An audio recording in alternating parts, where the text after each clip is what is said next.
If you want to write a book and become a best-selling author, you're in the right place. At Elite Online Publishing, we can help you create, publish, and market your book so that it becomes a #1 bestseller.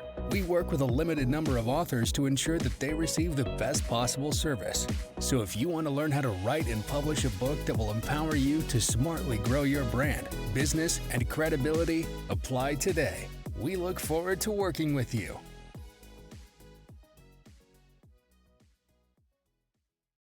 Hey everyone, it's Jenn Foster here with Elite Publishing Podcast. Melanie isn't able to come today, so I'm going to be interviewing an amazing author, Marla Alberti, and she is a coach, a writer, a blogger, creator, and life harmonizer. And we're going to talk to her a little bit about how she uses her workbooks and journals for her company. So welcome, Marla. Thank you so much. And I get that all the time. Oh, it's Marla. It's Marla. When I read it, it's the font. Now, we can talk about font because font's in books. So if you don't have the right font, people are going to mistake all the L's for I's. So eyes.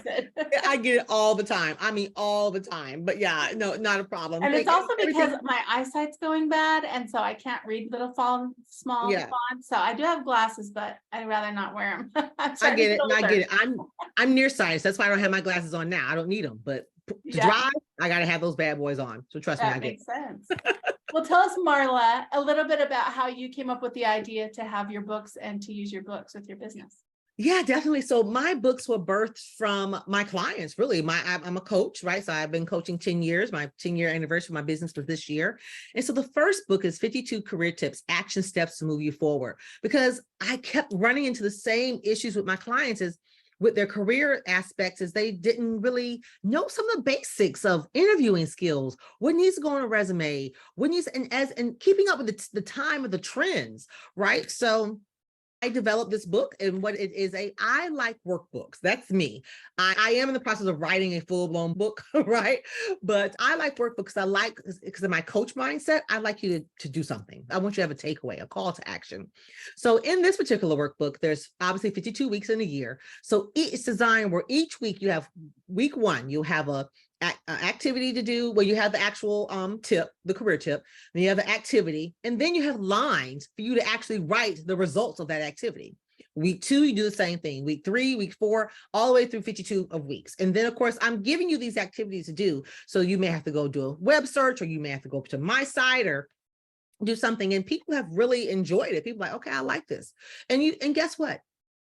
I talked about this earlier in other podcasts, right? Give yourself grace. You don't have to start on week 1. You can start on week 20 for all I care. You just open up the book and start doing the work. So that's it with that particular one. And again, I get my coaching, my book ideas, a lot of them from my clients. So I said, let me put together, and that's what it is in the entrepreneur spirit. We try to fill gaps, right?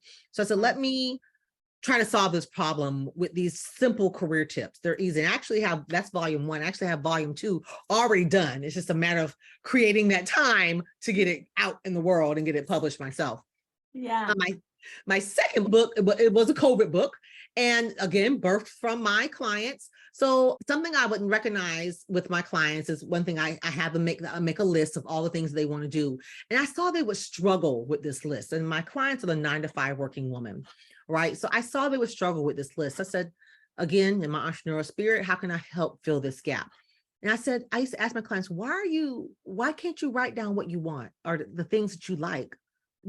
Just what does Susie like? What does Robin like? What do you like? Why are my clients struggling with this? This was really baffling to me. And so I realized they weren't valuing who they are as a human being. Let's remove the titles. Let's remove mom, wife, spouse, partner, worker, CEO. Remove all of that. Just start with a human being. I have them start with that first. You are a human being first.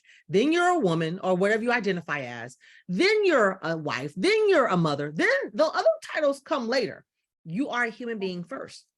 So that's recognizing your value. So I said, okay, let me come up with a book called The Ultimate Brag Book. 100 questions about how awesome you are, because I need you to brag on yourself. I always, whenever I go to events or when I'm at books, selling the book out in the public, I always ask folks, I say, when was the last time you bragged on yourself? 90%, because I do get a small 10% that say, oh, yesterday, or I always brag on myself, which is good. I love that actually.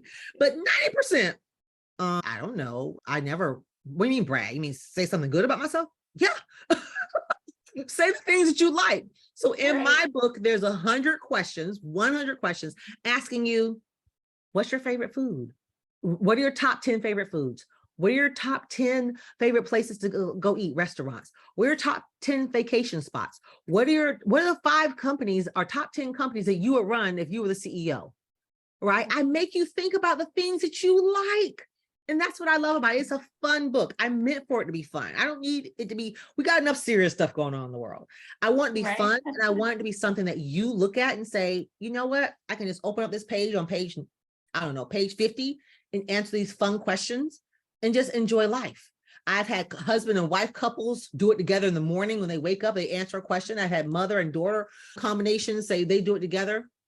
I mean, it's just a fun book. I do it. I mean, I don't produce anything that I haven't done, right? So I open up the book and I've already marked through mine, but I open the book and just write through, make my list. And actually, when you get done making that list, you know how good you feel?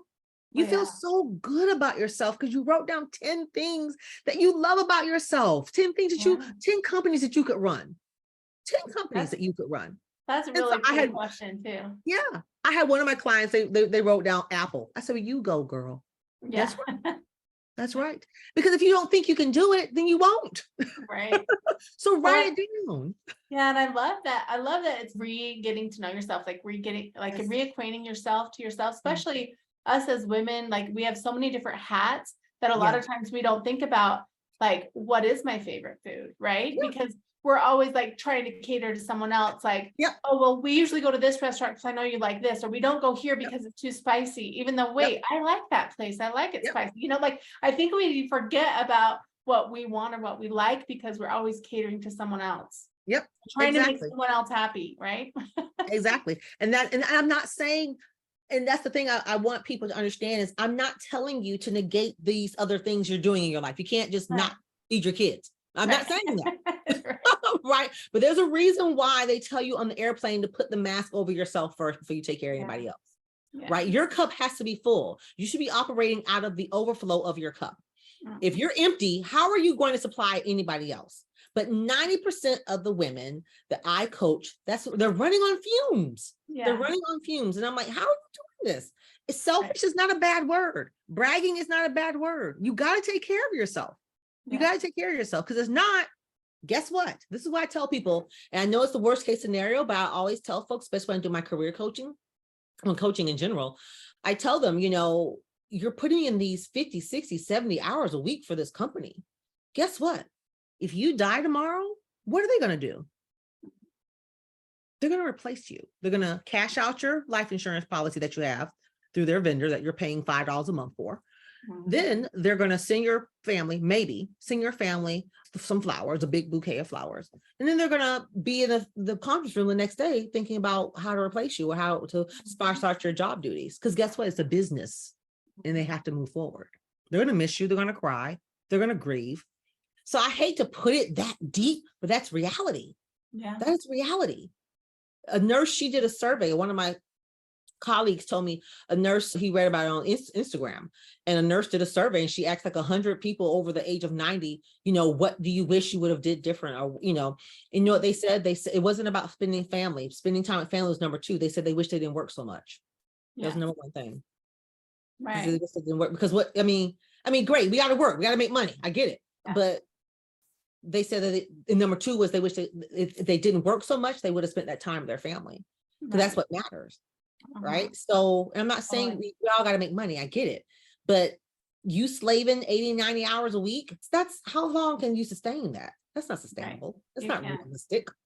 Right. Well, tell us though, did you decide to self-publish or go with a publisher or a hybrid? Yeah. So my first book, I actually went through I found a publisher. He's actually still out there. He's still up in Chicago, Dr. Gant. I went through him for my first book. The thing was done through Get It Done Publishing. And then my second book, I published it on my own. I did everything myself. And I recently just started my own publishing company, but just to do that, publish my own books. I just wanted to publish my own books. And so my publishing company that I just started this year is MJA Publishing, where I will be publishing doing my own books. Oh, yes. Good. And so when I did decide to do it myself. With that first person that you published for you, was he where he got to keep some of the royalties, or did you get to keep all the royalties, or how? That's the beautiful part about it. No, he didn't keep anything. I paid him an upfront fee, which is the way it should be, right? With Yeah, us, like a hybrid type right? publishing. Yeah, the upfront fee, and all my books are my books. I got them uploaded. They're on Amazon. I don't have to go through him for anything. He just got it published, got it wrapped up, got it done, and yeah, I just paid the upfront package, and that was what 2000. Oh gosh, I've had 2 renditions of it. So that was what 2017, I think. Okay. Yeah, 2016, Nice. 17, 2017. Well, that's good. Well, and it's important to have control of your book so that Yes, someone, it we is. call them the publisher handcuffs, because sometimes you'll hire these people who say that they'll help you publish, but then they put it in their accounts and they're all in charge of it, and you don't Right. have any control, or you can't get in Right. there and order author copies or different things like that. And Right. then they upsell the printing price and all these things. It's just like a lot, you know? It's So a lot, really good that you exactly. found someone that's honest and does it that way. Yeah, he is. And that's why, I have a couple of people who have reached out to me asking me to publish, and there are a few people that I will publish their stuff. And then they asked me that same question. I said, I don't want your money. You're going to pay me up front, and then we're done. Your books are your books. I don't want any royalties. I'm not trying to be Penguin here. That's Penguin, Random House. I'm not trying to, those are those big wigs. I'm not trying to do that. I want you to be the successful author and promote and have your own stuff. I just want to get your product out there. Yes. So how have you used your books in your business? I mean, you said you kind of developed them for your clients, but how have you used them to get new clients, or how does that work? Oh, definitely. Both of them. So obviously the career book, like I said, that was a little older, but the career book, same thing. I send people because you know the saying, right? What sells your first book? The second one. Yeah, exactly. So obviously sales have been picking up on my second book, picking up on my first book because of my second book. So I'm constantly out there at author events. I just did an author showcase last month. I have another one coming up here in a couple months. I did an author event a couple weeks ago. Here we have an event here that we have every week, every first Wednesday of the month here in Jacksonville. I did that. So I'm constantly out there promoting and getting clients out there to say, hey, read these books, because once you have the book, you're going to be promoting it forever. It doesn't stop. That's one thing my book coach told me. It never stops, right? You keep going. So, and those books have brought in clients. They brought in an range of clients. Like I said, I have coached men, so I have had men clients as well. That's good. Well, tell us where people can go to get your book and to get more information about you. Definitely. So the easy way to get both books is just type in my name on Amazon, Marla, Marla, Alberti, ALB, as in boy, ERTIE, T as in Tom, IE. And both books will come up automatically, or you can go to my site. So both books are $14.99 on Amazon. But if you go to my site, they're a little bit more because I send you a signed copy. I ship it myself. I have a stack here at home. I ship them off myself, a signed autographed copy. And so if you go to my site, www.truthspeakscoaching.com, and go out there and get some more freebies that are out there. I have a whole bunch of freebies out there. But if you go out there and buy the books online, I'll ship them to you and you get autographed copies. So either or, one of those 2 options. Perfect. We'll put that up in the show notes. And thank you so much for being on today. Thank you so much. Thank you. I really appreciate this. Awesome. And if you want to publish a book, we offer publishing, becoming a bestseller on Amazon and Wall Street Journal. And we look forward to talking to you soon. Enjoy the next podcast. Bye, everybody. If you want to write a book and become a best-selling author, you're in the right place. At Elite Online Publishing, we can help you create, publish, and market your book so that it becomes a #1 bestseller. We work with a limited number of authors to ensure that they receive the best possible service. So if you want to learn how to write and publish a book that will empower you to smartly grow your brand, business, and credibility, apply today. We look forward to working with you.